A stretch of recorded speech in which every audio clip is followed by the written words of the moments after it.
Hello, my name is Leslie Weston, and today it is my privilege to read to you from Anne of Windy Poplars, also known as Anne of Windy Willows, by our beloved Lucy Maud Montgomery in the readathon that has been established for the last almost 5 years. Has been a wonderful, really a godsend for me, especially during these times here in this country, to be concentrating on something about love and joy and kindness and honesty. Here we go. Chapter 16. Anne went down to Bonneville on the Friday night before the wedding. The Nelsons were giving a dinner for some family friends and wedding guests arriving by the boat train. The big rambling house, which was Dr. Nelson's summer home, was built among spruces on a long point with the bay on both sides and a stretch of golden-breasted dunes beyond that knew all there was to be known about winds. Anne liked it the moment she saw it. An old stone house always looks reposeful and dignified. It fears not what rain or wind or changing fashion can do. And on this June evening, it was bubbling over with young life and excitement, the laughter of girls, the greetings of old friends, buggies coming and going, children running everywhere, gifts arriving, everyone in the delightful turmoil of a wedding, while Dr. Nelson's 2 black cats, who rejoiced in the names of Barnabas and Saul, sat on the railing of the veranda and watched everything like 2 imperturbable sable sphinxes. Sally detached herself from the mob and whisked Anne upstairs. "Oh, well, we saved the north gable for you. Of course, you'll have to share it with at least 3 others. There's a perfect riot here. Father's having a tent put up for the boys down among the spruces, and later on we can have cots in the glassed-in porch at the back. And we can pack most of the children in the hayloft, of course." "Oh, Anne, I'm so excited. It's really no end of fun getting married. Oh, my wedding dress just came from Montreal today. It is a dream. Cream-corded silk with a lace bertha and pearl embroidery. The loveliest gifts have come too. Oh, this is your bed. Mamie Gray and Dot Fraser and Sis Palmer have the others. Mother wanted to put Amy Stewart here, but I wouldn't let her. Amy hates you because she wanted to be my bridesmaid, but I couldn't have anyone so fat and dumpy now, could I? Besides, she looks like somebody seasick in Nile green. Oh, Anne, Aunt Mouser is here. She came just a few minutes ago, and we are simply horror-stricken. Of course, we had to invite her, but we never thought of her coming before tomorrow." "Who in the world is Aunt Mouser?" "Dad's aunt, Mrs. James Kennedy. Of course, she's really Aunt Grace, but Tommy nicknamed her Aunt Mouser because she's always mousing around, pouncing on things we don't want her to find out. There's no escaping her. She even gets up early in the morning for fear of missing something, and she is the last one to go to bed. Oh, but that isn't the worst. If there's ever a wrong thing to say, then she is certain to say it, and she's never learned that there are questions that mustn't be asked. Dad calls her speeches Aunt Mouser's felicities. Oh, I know she'll spoil the dinner. Oh, here she comes now." The door opened, and Aunt Mouser came in, a fat, brown, pop-eyed little woman, moving in an atmosphere of mothballs and wearing a chronically worried expression.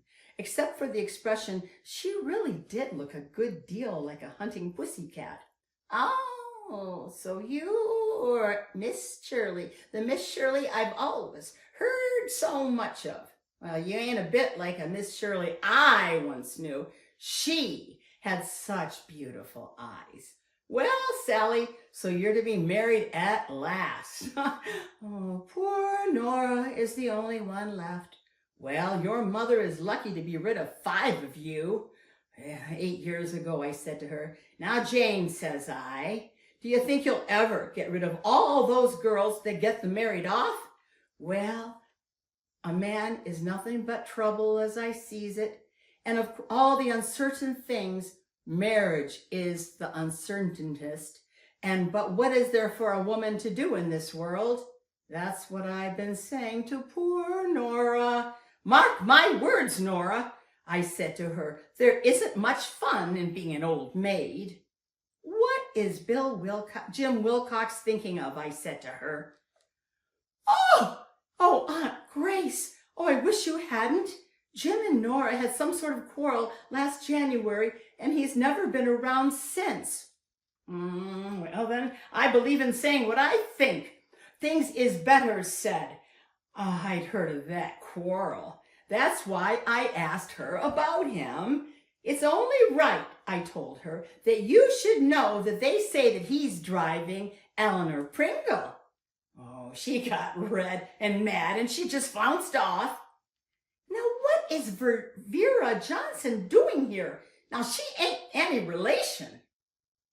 Vera has always been a very great friend of mine, Aunt Grace. She's going to play the wedding march. Ah, she is now, is she? Well, all I hope is she won't make a mistake and play the dead march like Mrs. Tom Scott did at Dora Beth's wedding. Oh, such a bad omen. I don't know where you're going to put the mob you got here for the night. Some of us will have to sleep on the clothesline, I reckon. Oh, well, we will find a place for everyone, Aunt Grace. Well, Sally, all I hope is you won't change your mind at the last minute like Helen Summers did. It clutters things up so. Oh, and your father is in terrible high spirits. I never was one to go looking for trouble, but all I hope is that it ain't the forerunner of a stroke. I've seen it happen that way. Oh, Dad is fine, Aunt Mouser. He's just a bit excited. Ah, you're too young, Sally, to know all that can happen. Your mother tells me the ceremony is at high noon tomorrow. Oh, the fashions in weddings are changing like everything else, and not for the better. When I was married, it was in the evening, and my father laid in 20 gallons of liquor for the wedding. Ah, dear me, times ain't what they used to be. What's the matter with Mercy Daniels? I met her on the stairs, and her complexion has got terrible muddy. The quality of Mercy is not strained, giggled Sally. She was wriggling into her dinner dress. Don't quote the Bible flippantly, rebuked Aunt Mouser. Oh, you must excuse her, Miss Shirley. She just ain't used to getting married. Well, all I hope is that the groom won't have a hunted look on him, like so many of them do. I suppose they do feel that way, but they needn't show it so plain. And I hope he won't forget the ring. Oh, Upton Hardy did. Him and Flora had to be married with a ring off one of the curtain poles. Well, I'll be taking another look at the wedding presents. You've got a lot of nice things, Sally. All I hope is it won't be as hard to keep the handles of them spoons polished as I think likely. Dinner that night in the big glassed-in porch was a gay affair. Chinese lanterns had been hung all about it, shedding mellow-tinted lights on the pretty dresses and glossy hair and white unlined brows of the girls. Barnabas and Saul sat like ebony statues on the broad arms of the doctor's chair, where he fed them tidbits alternately. Just about as bad as Parker Pringle, said Aunt Mouser. He has his dog sit at the table with a chair and a napkin of his own. Well, sooner or later there will be a judgment. It was a large party, for all the married Nelson girls and their husbands were there, besides ushers and bridesmaids, and it was a merry one, in spite of Aunt Mouser's felicities, or be it perhaps because of them. Nobody took Aunt Mouser very seriously. She was evidently a joke among the young fry. When she said, on being introduced to Gordon Hill, well, you ain't a bit like I expected. I always thought Sally would pick out a tall, handsome man. Ripples of laughter ran through the porch. Gordon Hill, who was on the short side and called no more than pleasant-faced by his best friends, knew he would never hear the last of it. When she said to Dot Fraser, "Well, well, a new dress every time I see you. All I hope is your father's purse will be able to stand it for a few more years yet." Dot could, of course, have boiled her in oil, but some of the other girls did find it amusing. And when Aunt Mouser mournfully remarked apropos of the preparations for the wedding dinner, "All I hope is that everybody will get her teaspoons back afterwards. 5 were missing after Gertie Paul's wedding. They never turned up." Mrs. Nelson, who had borrowed 3 dozen, and the sisters-in-law that she had borrowed them from all looked harried. But Dr. Nelson ha-ha cheerfully, "Ha ha, well, we'll make everyone turn out their pockets before they go, Aunt Grace." "Ah, well, you may laugh, Samuel. It is no joking matter to have something like that happen in the family. Someone must have those teaspoons. I never go anywhere, but I keep my eyes open for them. I'd know them wherever I saw them, though it was 28 years ago. Oh, poor Nora was just a baby then. Oh, you remember you had her there, Jane, in a little white embroidered dress? 28 years! Ah, Nora, you're getting on, though in this light you don't show your age so much." Nora did not join in the laugh that followed. She looked as if she might flash lightning at any moment. In spite of her daffodil-hued dress and the pearls in her dark hair, she made Anne think of a black moth. In direct contrast with Sally, who was a cool, snowy blonde, Nora Nelson had magnificent black hair, dusky eyes, heavy black brows, and velvety red cheeks. Her nose was beginning to look a trifle hawk-like, and she had never been accounted pretty. But Anne felt an odd attraction to her in spite of her sulky, smoldering expression. She felt that she would prefer Nora as a friend to the popular Sally. They had a dance after dinner, and music and laughter came tumbling out of the broad, low windows of the old stone house in a flood. At 10, Nora had disappeared. Anne was a little tired of the noise and the merriment. She slipped through the hall to the back door that opened almost on the bay and flitted down a flight of rock steps to the shore, past a little grove of pointed firs. How divine the cool, salt air was after the sultry evening! How exquisite the silver patterns of moonlight on the bay! How dreamlike that ship which had sailed at the rising of the moon and was now approaching the harbor bar! Oh, it was a night when you might expect to stray into a dance of mermaids. Nora was hunched up in the grim black shadow of a rock by the water's edge, looking more like a thunderstorm than ever. "May I sit with you for a while?" asked Anne. "I'm a little tired of dancing, and it's a shame to miss this wonderful night. I envy you the whole harbor for a backyard like this." "Well, what would you feel like at a time like this if you had no beau?" asked Nora abruptly and sullenly. "Or any likelihood of one," she added still more sullenly. "Well, I think it must be your own fault if you haven't," said Anne, sitting down beside her. Nora found herself telling Anne her troubles. There was always something about Anne that made people tell her their troubles. "Well, you're saying that to be polite, of course. You needn't. You know as well as I do that I'm not a girl that men are likely to fall in love with. I'm the plain Miss Nelson. It isn't my fault that I haven't anybody. I couldn't stand it in there any longer. I just had to come down here and just let myself be unhappy. I'm tired of smiling and being agreeable to everyone and pretending not to care when they give me digs about not being married. I'm not going to pretend any longer. I do care. I care horribly. I'm the only one of the Nelson girls left. 5 of us are married or will be tomorrow. You heard Aunt Mouser casting my age up to me at the dinner table, and I heard her telling Mother before dinner that I had aged quite a bit since last summer. Well, of course I have. I'm 28. In 12 more years, I'll be 40. How will I endure life at 40, Anne, if I haven't got roots of my own by that time? Well, I wouldn't mind what a foolish old woman said. Oh, wouldn't you? You haven't a nose like mine. I'll be as beaky as father in 10 more years, and I suppose you wouldn't care either if you'd waited years for a man to propose.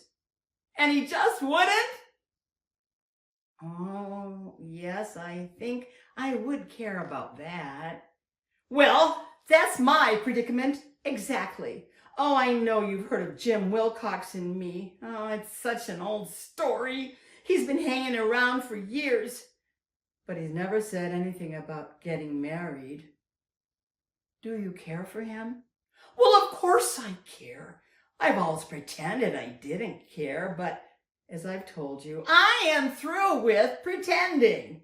And he's never been near me since last January. We had a fight.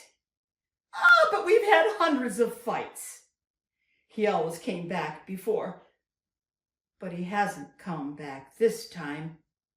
And he never will. He doesn't want to. Oh, look at his house across the bay, shining in the moonlight. I suppose he's there, and I am here, and all the harbor between us. That's the way it will always be. Yeah, it's terrible, and I can't do a thing. Well, if you sent for him, wouldn't he come back? Send for him? Do you think I'd ever do that? I'd die first. If he wants to come, there's nothing to prevent him from coming. If he doesn't, I don't want him to. Yes, I do. I do. I love Jim, and I want to get married. I want to have a home of my own and be Mrs. and shut Aunt Mouser's mouth. Oh, I wish I could be Barnabas or Saul for just a few moments, just to swear at her. If she calls me poor Nora again, I'll throw a scuttle at her. But after all, she only says what everybody else is thinking. Mother has despaired long ago of my ever marrying, so she leaves me alone. But the rest rag me. I hate Sally. Oh, of course I'm dreadful, but I hate her. She's getting a nice husband and a lovely home.